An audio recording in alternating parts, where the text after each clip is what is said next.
Hi guys, and welcome back to the channel. All right guys, we're going to be seeing a video today. I'm taking you guys all the way to Spain. All right, today is the Spanish day. We are checking out empire to military powerhouse, Spain's new military power. All right, this video was 6 months ago, and this video is from doctrine of war. All right, I'll be leaving all the details to this video in my description. You can go to the channel, subscribe, and then do all the good stuff to it. All right, so we are going to check out how strong Spain is. I have no idea how their military power is. All right, so in this video, I hope this video is detailed enough to give us some of the information, if not most of the information that we need. All right, so without further ado, please subscribe, and if you find this video interesting, do all to like, share, subscribe, and also share your thoughts in the comment section. All right, so guys, let's get right into this video. From empire to silence. Once, Spain was more than just a country.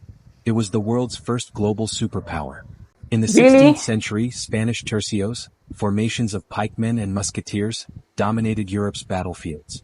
The Spanish galleons carried silver from the Americas, troops to the Philippines, and missionaries to Africa. Spanish kings ruled over lands so vast that the famous phrase was coined, "The sun never sets on the Spanish Empire." But empires rise and empires fall. By the 19th century, Spain had been eclipsed by Britain and France. The Napoleonic Wars weakened its grip on colonies. Latin America broke free. By 1898, after the Spanish-American War, Spain lost its last major colonies, Cuba, Puerto Rico, and the Philippines. From superpower to secondary power, Spain's decline was complete. The 20th century brought civil war, dictatorship, and isolation. Franco's Spain was authoritarian, inward-looking, and excluded from NATO. Its military stagnated, reliant on outdated equipment and doctrine from the past. Spain became the quiet corner of Europe, a place where history lived in ruins, not in strategy. And yet, hidden beneath this silence was potential. The geography was still powerful. Iberia controlled access to the Mediterranean and the Atlantic. The people were still resilient, a proud military tradition waiting for renewal. When Franco died in 1975 and democracy returned, Spain faced a question. Would it remain a backwater, or would it reclaim a place among Europe's military powers? History's answer is now unfolding. Spain chose revival. NATO and the rebirth. 1982 was a turning point. Spain joined NATO. This wasn't just a military alliance, it was a rebirth. For decades, Spain had been on the sidelines. Now it was part of the West's collective defense. But NATO membership came with obligations. Spain had to professionalize, modernize, and contribute. The transformation began. First, conscription gave way to a professional volunteer army. No longer a reluctant mass of draftees, Spain's soldiers became career professionals, disciplined, trained to NATO standards, and motivated by pride. Second, Spain embraced modern procurement. It invested in Leopard 2 tanks, Eurofighter Typhoons, and Aegis-equipped frigates. Each purchase wasn't just hardware, it was integration. Spanish forces had to be able to fight seamlessly alongside Americans, Germans, and Brits. Third, Spain embraced international missions. No longer just guarding Iberia, Spanish troops deployed to Bosnia, Kosovo, and later Afghanistan. Spanish frigates sailed with NATO patrols, Spanish jets flew in Baltic air policing missions, and Spanish engineers rebuilt roads in Iraq. Through these deployments, Spain built credibility. The world began to see Spain not as a relic of empire, but as a reliable contributor to modern security. And with each deployment, the Spanish military gained something priceless: experience. Soldiers learned counterinsurgency in Afghanistan, peacekeeping in the Balkans, and counter-piracy off Somalia. By the 2000s, Spain's forces were no longer junior partners. They were veterans of the same wars as America and Britain. The rebirth wasn't flashy. It didn't dominate headlines. But slowly, quietly, Spain was rejoining the ranks of serious powers. The tools of modern power. If Spain's entry into NATO in 1982 was its rebirth, then the modern Spanish armed forces are the result of 4 decades of patient reconstruction, modernization, and adaptation. Today, Spain may not field the largest military in Europe, but its tools of power are sharpened, flexible, and, most importantly, designed to project influence beyond Iberia's borders. Land forces, a professional, mobile army. Spain's Ejército de Tierra army underwent perhaps the most dramatic transformation of all branches. From a conscript-heavy, defensive force in the 1970s, it has become a professional, expeditionary army trained to fight alongside NATO. Heavy armor. At the heart of Spain's land power are its Leopard 2E main battle tanks, a Spanish-modified version of Germany's Leopard 2A6. These tanks form the armored spearhead, combining firepower, armor, and mobility. Alongside them are modernized Leopard 2A4S, ensuring depth and redundancy. Infantry fighting vehicles. Supporting the Leopards are Ascod/Pizarro IFVs, designed jointly by Spain and Austria. These tracked vehicles give mechanized brigades mobility, protection, and firepower, allowing them to keep pace with tanks across Europe's varied terrain. Specialized brigades.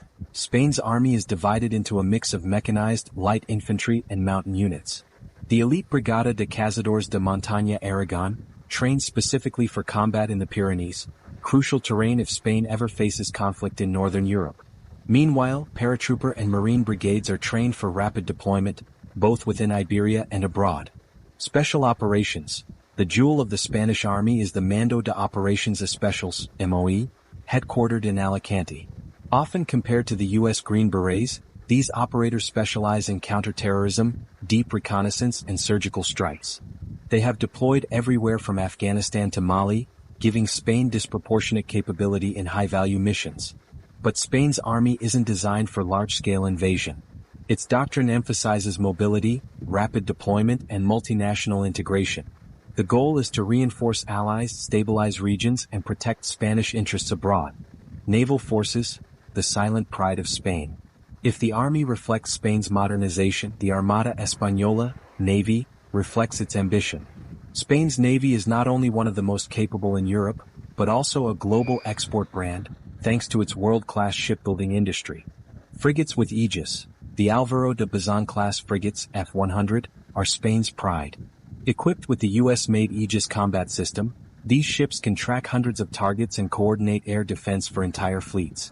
Few navies outside the U.S. field such systems, giving Spain outsized naval credibility. Future frigates.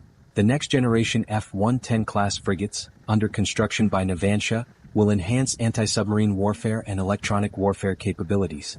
They represent Spain's push to stay at the technological frontier of naval warfare. Juan Carlos I, the flagship. Spain's most iconic vessel is the Juan Carlos I amphibious assault ship. Part aircraft carrier, part amphibious assault ship, it can launch helicopters, marines, and Stavel aircraft like the Harrier II. It also acts as a humanitarian platform in disasters. Few European nations have ships with this level of flexibility. Marine Corps. Spain's Infanteria de Marina is the oldest marine corps in the world, dating back to 1537. Today it provides Spain with amphibious assault capabilities, trained for beach landings, urban combat, and rapid intervention. Submarines. The S-80+ class represents a milestone, Spain's first domestically designed submarines. Wow.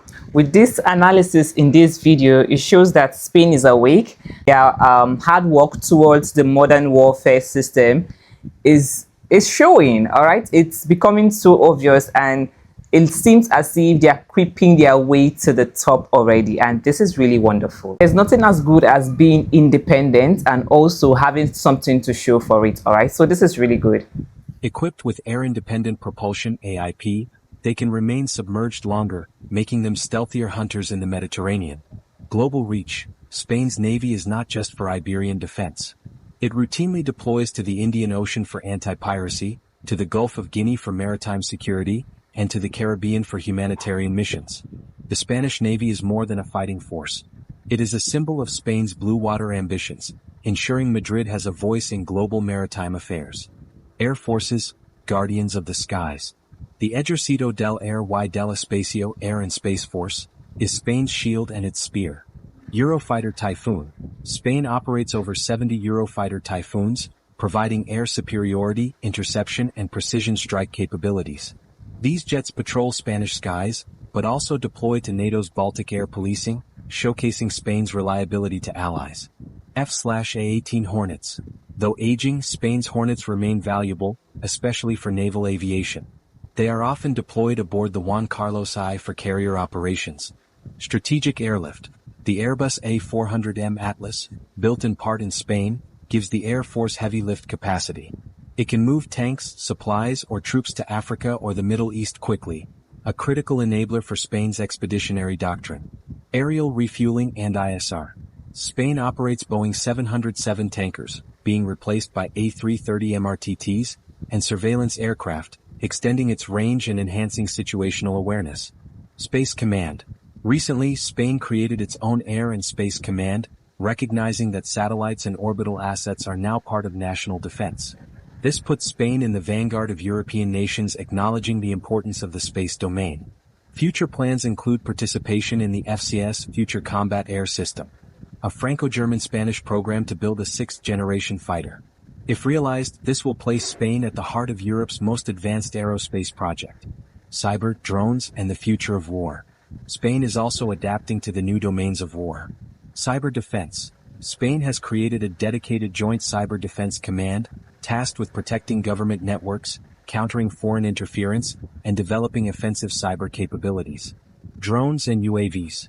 Spain is investing in armed drones like the MQ-9 Reaper and developing domestic UAV programs. The integration of drones into land brigades, naval ships, and air patrols is a key modernization focus. Electronic warfare and EW aircraft. With NATO, Spain trains to jam, spoof, and blind enemy radars. Its air bases are upgrading to incorporate EW pods and integrated systems. These tools ensure Spain is not just fighting today's wars, but preparing for tomorrow's. Doctrine and strategy. How Spain uses its power. Hardware means little without strategy. Spain's doctrine revolves around three pillars. Collective defense. Through NATO, Spain contributes to Europe's defense, whether patrolling the Baltic skies or deploying troops to Eastern Europe. Expeditionary operations.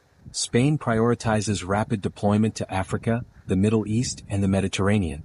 This protects Spanish trade routes, prevents instability, and demonstrates power projection. Homeland security. Spain defends its mainland islands, Canaries, Balearics, and North African enclaves, Ceuta, Melilla. Rapid reaction units are trained to reinforce these hotspots if needed. This triad ensures Spain's armed forces are relevant locally, regionally, and globally. Challenges to power. Despite modernization, Spain faces challenges. Budget constraints. Defense spending remains below NATO's 2% GDP target, though rising. Procurement is sometimes slowed by politics. Aging equipment. F/A-18 Hornets and some armored vehicles need replacement. Manpower. Like much of Europe, Spain must compete for recruits in an aging society. But modernization pipelines are steady, and Spain leverages quality over quantity. The tools as symbols. Spain's tools of power are more than weapons. They are symbols of its return. The Leopard 2E is not just a tank, it is a statement that Spain can fight alongside NATO's best. The Juan Carlos I is not just a ship, it is a floating message that Spain can project power overseas. The Eurofighter is not just a jet, it is a sign that Spain belongs in Europe's technological elite. Together, these tools show a country that once faded into silence but now speaks again, not in words but in capability. The industrial arm. Spain's military rise is underpinned by its industry. Navantia, the state-owned shipbuilder, is world-class. It designed and built the Juan Carlos I, frigates for Spain, destroyers for Australia, and ships for Norway. Each export is not just money, it's influence. Nations buying Spanish ships are building ties with Madrid. Airbus Defence and Space operates in Spain, producing parts of the A400M and satellites. This integrates Spain into Europe's aerospace network, ensuring it has a voice in continental defense planning. Santa Barbara Sistemas produces armored vehicles like the Ascot, the Pizarro in Spanish service. Its designs have been exported to Austria and the UK. This matters. In modern geopolitics, the ability to build and export defense systems is as powerful as fielding them. Spain isn't just importing. It's producing, innovating, and exporting. And as Europe seeks defense autonomy, Spain is positioning itself as one of the continent's defense workshops. The Mediterranean and beyond. Spain's strategic environment is both opportunity and challenge. To the north, Europe is peaceful but demands NATO commitments. Spain contributes to Baltic air policing, NATO's enhanced forward presence, and EU battle groups. To the south, however, lies the real test. Across the Strait of Gibraltar, just 14 kilometers away, lies North Africa. Morocco, Algeria, and the volatile Sahel are close neighbors. Spain's enclaves, Ceuta and Melilla, are tiny but symbolic outposts, potential flashpoints if relations sour. Further east lies the Mediterranean. Turkey, Greece, Egypt, and Israel all jockey for influence. Energy exploration, territorial disputes, and naval patrols turn the Med into a chessboard. Spain plays cautiously, but it plays. And to the Atlantic, Spain maintains influence over the Canary Islands, vital bases that extend its maritime reach into Africa and toward the Americas. Spain's military isn't global in the sense of the U.S. Navy, but it is regional global, strong in its home waters, capable of reaching into Africa and present in NATO's broader missions. Missions and prestige. Since the 1990s, Spanish troops have deployed worldwide. In the Balkans, they patrolled villages scarred by ethnic war. In Afghanistan, they trained Afghan forces and fought insurgents. In Iraq, they participated in stabilization efforts. Off the coast of Somalia, Spanish frigates hunted pirates threatening international trade. Each mission brought prestige. Spanish soldiers earned reputations as disciplined, adaptable, and cooperative. Commanders praised their professionalism. Allies respected their reliability. And Spain built a narrative. It was not just consuming NATO's protection. It was providing it. Humanitarian missions added another layer. When earthquakes struck, Spanish engineers built camps. When floods came, Spanish helicopters lifted survivors. Military power wasn't just about war.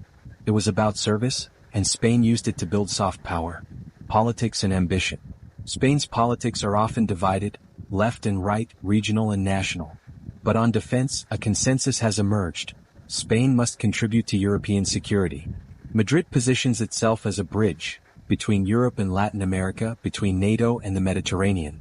Its language and culture extend into the Americas, giving it diplomatic reach that few European nations can match. Spain doesn't seek to dominate Europe, but it seeks to matter in Europe, to be part of defense initiatives, to shape EU security, and to ensure its voice counts in NATO councils. This ambition is measured but real. Spain wants to be recognized as one of Europe's pillars of defense, not on par with the US but alongside France, Germany, and the UK. Challenges. Yet challenges remain. Budget. Spain still spends less than NATO's 2% target on defense. While modernization continues, budgets limit ambition. Politics. Governments shift, slowing procurement. Defense projects often get tied up in debates. Recruitment. Like much of Europe, Spain faces demographic challenges.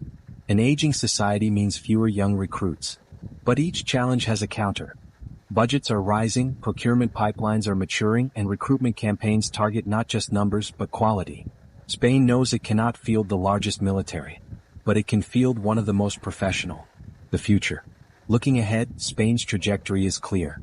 By 2030, its submarine fleet will be complete, its Eurofighters upgraded, and its navy strengthened.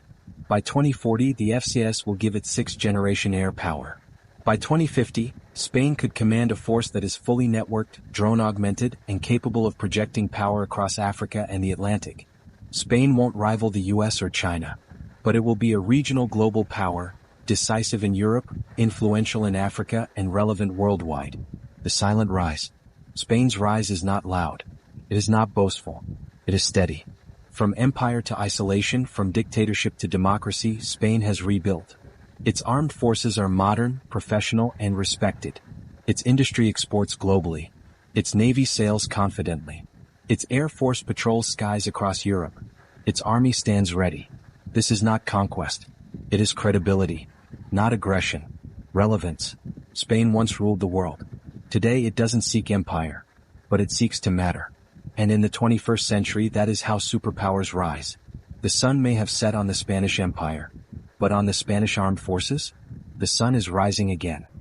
Oh wow, the Spanish Empire has got lots of upgrade. All right, from this video analysis, I don't know if everything mentioned in this video is actually true. From this video, I can actually conclude that Spain is really powerful.